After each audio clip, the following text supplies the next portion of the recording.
John 12. Then 6 days before the Passover, Jesus came to Bethany, where Lazarus lay, whom he had raised from the dead. So they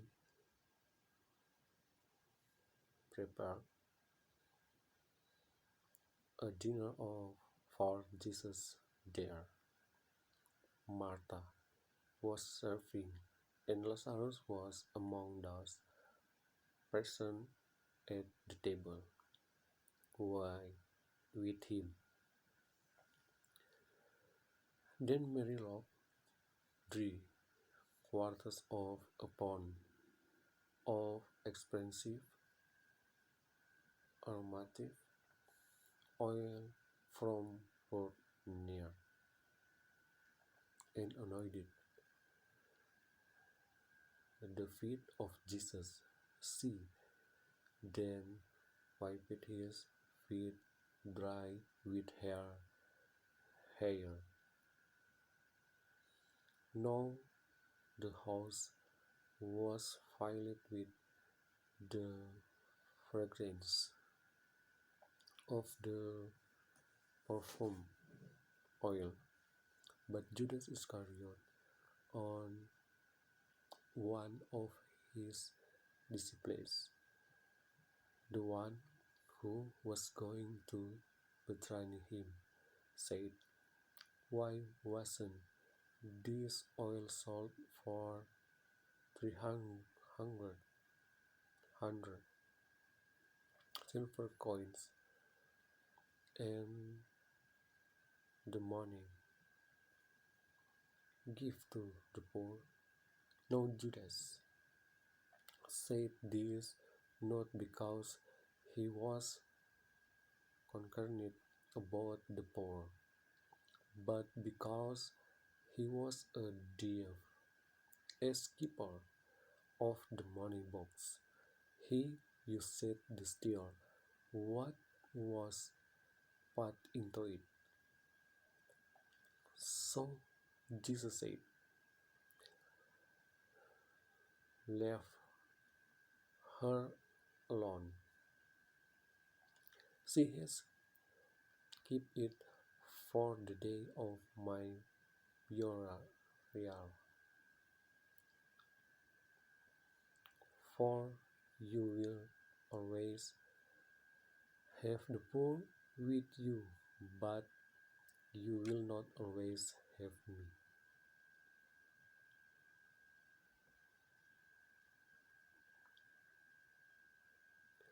Now a large crowd of Judeans learned that Jesus was there, and so they came not only because of him, but also to see Lazarus, whom he had raised from the dead.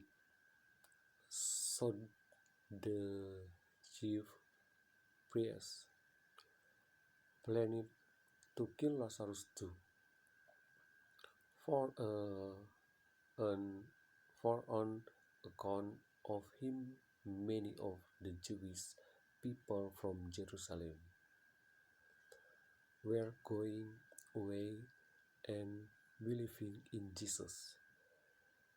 The next day, the large crowd that had come the, to the feast heard that Jesus was coming to Jerusalem. So they took branches of palm trees and went out to meet him. They began to shout, "Hosanna! Blessed is the one who comes in the name of the Lord. Blessed is the King of Israel." Jesus found a young donkey and sat on it, just as it is written, Do not be afraid, people of Zion. Look, your king is coming, seated on a donkey's colt. His disciples did not understand these things when they first happened.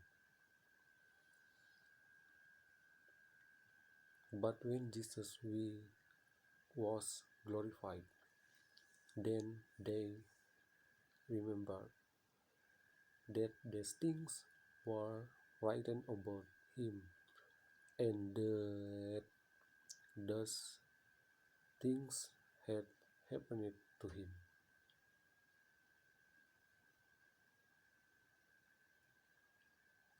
So the crowd who had been with him when he called Lazarus out of the tomb and raised him forth, the dead were continuing to testify about it because they had heard that Jesus had performed these miracles.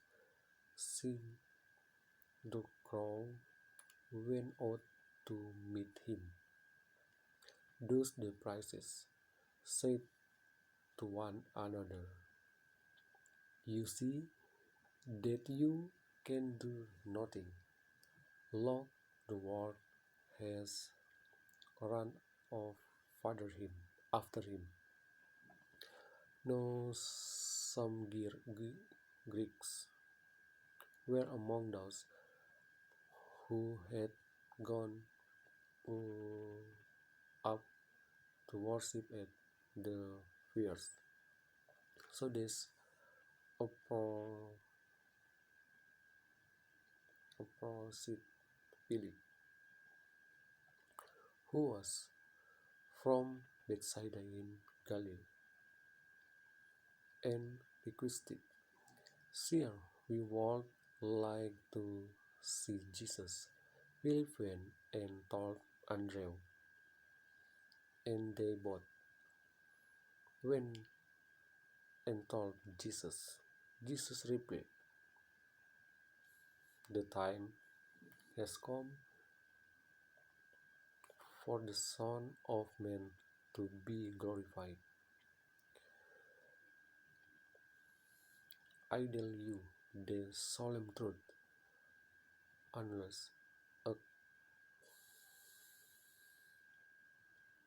kernel of wheat falls into the ground and dies, it remains by itself alone.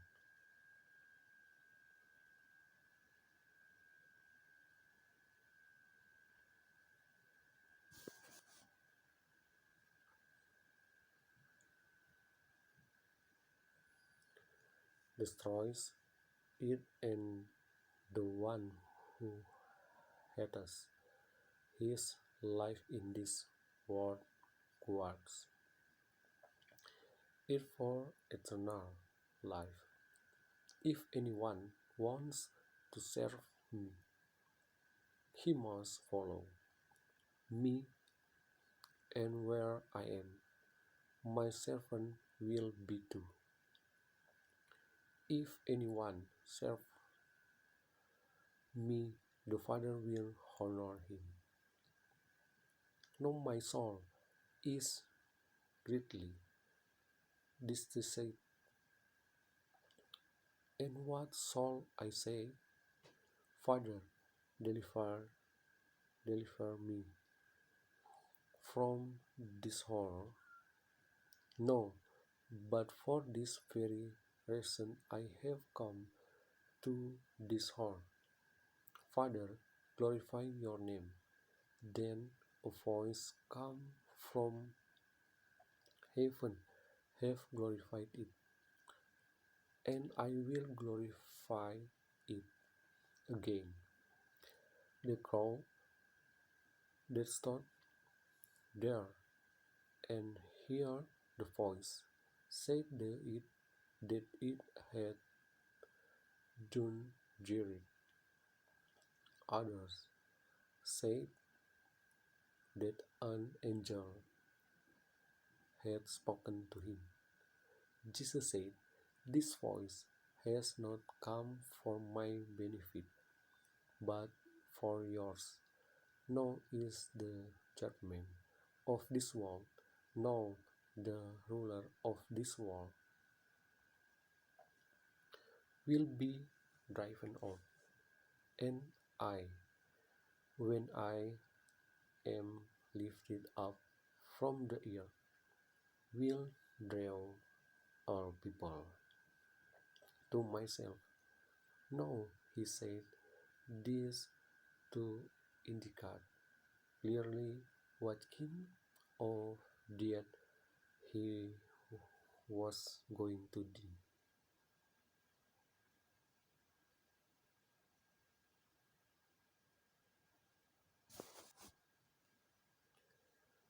Then the crowd responded, "We have heard from the law that the Christ will remain forever. How can you say, 'The Son of Man must be lifted up'? Who is this Son of Man?" Jesus replied, "The light is with you for a little while longer. Walk while you have the light, so that the darkness may not overtake you. The one who walks in the darkness does not know where he is going. Where you have the light, believe in the light, so that you may become sons of light." When Jesus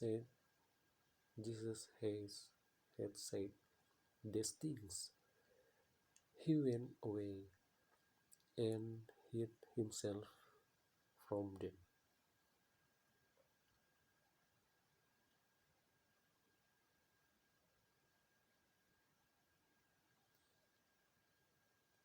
Although Jesus had performed so many miraculous things before them, they still refused to believe in him, so that the word of the prophet Isaiah would be fulfilled. He said, "Lord, who has believed our message, and the womb has the arm of the Lord been revealed?"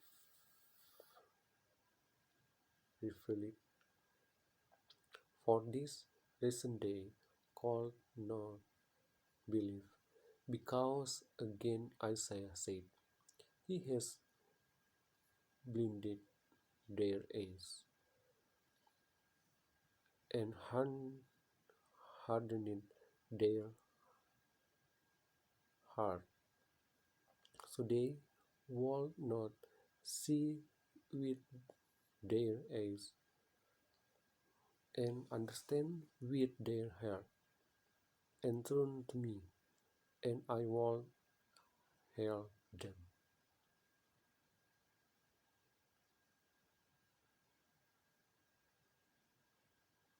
Isaiah said these things because he saw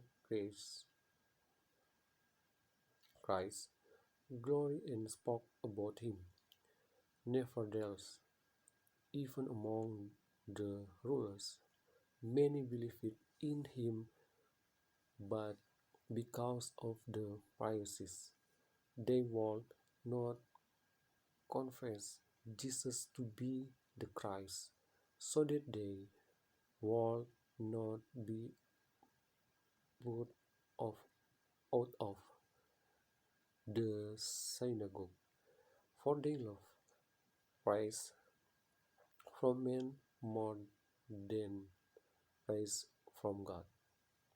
But Jesus shouted out, "The one who believes in me does not believe in me, but in the one who sent me. And the one who sees me sees the one who sent me.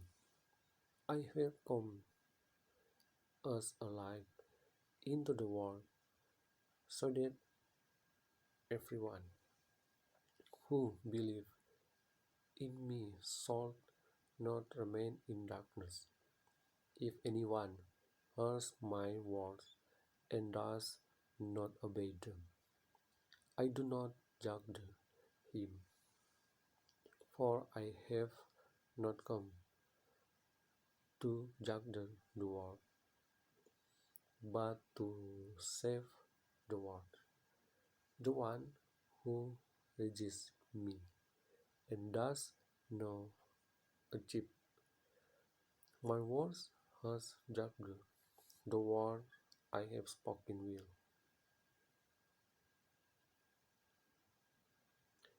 Judge him at the last day, for I have not spoken from my own authority, but the Father himself who sent me has commanded me what I shall say and what I shall speak. And I know that his commandment is eternal life. Thus, the things I say just as the Father has taught me.